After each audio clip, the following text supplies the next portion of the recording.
오늘날 우리가 당연하게 쓰는 성씨와 본관, 정말 천년 전부터 변함없이 이어져 내려온 것일까요? 만약 지금 자랑스럽게 말하는 우리 집 족보가 생각보다 최근에 정리된 것이라면 조금 불편하실지도 모릅니다. 하지만 오늘 이 영상은 당신의 조상을 부정하거나 모욕하려는 이야기가 아닙니다. 오히려 우리가 믿어온 가문의 이야기가 어떤 역사적 조건 속에서 만들어졌는지를 정직하게 바라보자는 이야기입니다. 조선 초기 전체 인구의 약 90%는 성씨가 없었습니다. 이 사실은 처음 들으면 쉽게 믿기 어렵습니다. 우리는 기미박 같은 성씨가 마치 태초부터 존재해온 것처럼 느끼기 때문입니다. 그러나 기록은 분명합니다. 16세기까지도 성이 없는 사람들이 전체 인구의 약 40%에 달했습니다. 당시에는 돌쇠, 막둥이, 대장쟁이처럼 이름으로만 불렸고 마을이 작았기 때문에 그것만으로도 서로를 구분하는 데 문제가 없었습니다. 성씨는 처음부터 모든 사람에게 필요한 제도가 아니었습니다. 세금을 걷고 군역을 부과하고 관직을 내릴 필요가 있는 사람, 즉 국가가 관리해야 할 대상에게만 필요했던 것입니다. 말하자면 성씨는 권리이자 신분이자 기록될 자격의 표시였습니다. 성씨가 사회 전반으로 확산된 결정적인 전환점은 고려 태조왕건의 시대입니다. 918년 고려를 건국한 왕건은 후삼국 통일 이후 전국의 호족들을 포섭해야 했습니다. 그가 선택한 방법은 단순했습니다. 성과 본관을 하사하는 것이었습니다. 이 정책을 토성분정이라고 부릅니다. 흥미로운 점은 왕건 자신도 원래 성이 없었을 가능성이 크다는 사실입니다. 고려사에는 아버지와 조부의 이름이 용건, 작제건으로 기록되어 있습니다. 만약 원래 왕씨였다면 왕용건, 왕작제건이 되었겠죠.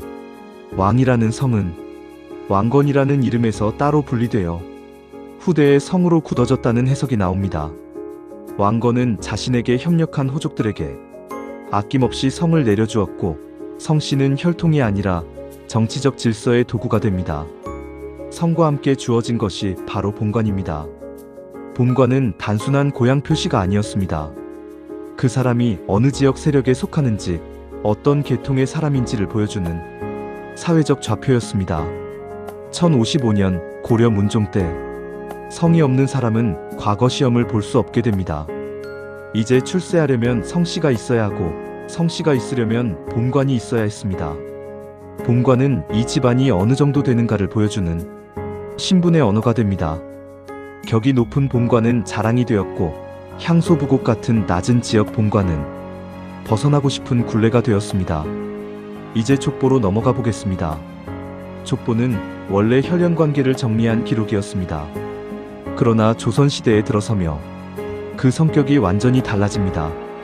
과거 시험을 보려면 아버지, 할아버지, 증조할아버지, 외조부까지 증명해야 했기 때문입니다.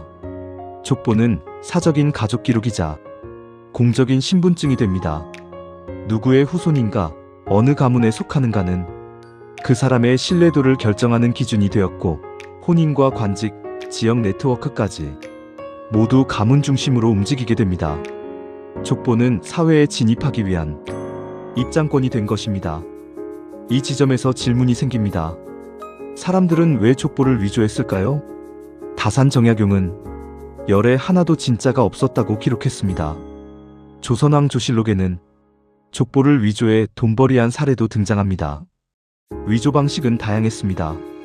몇 세대를 건너뛰어 유명 인물과 바로 연결하거나 자식 없이 죽은 인물에게 후손을 붙이기도 했습니다.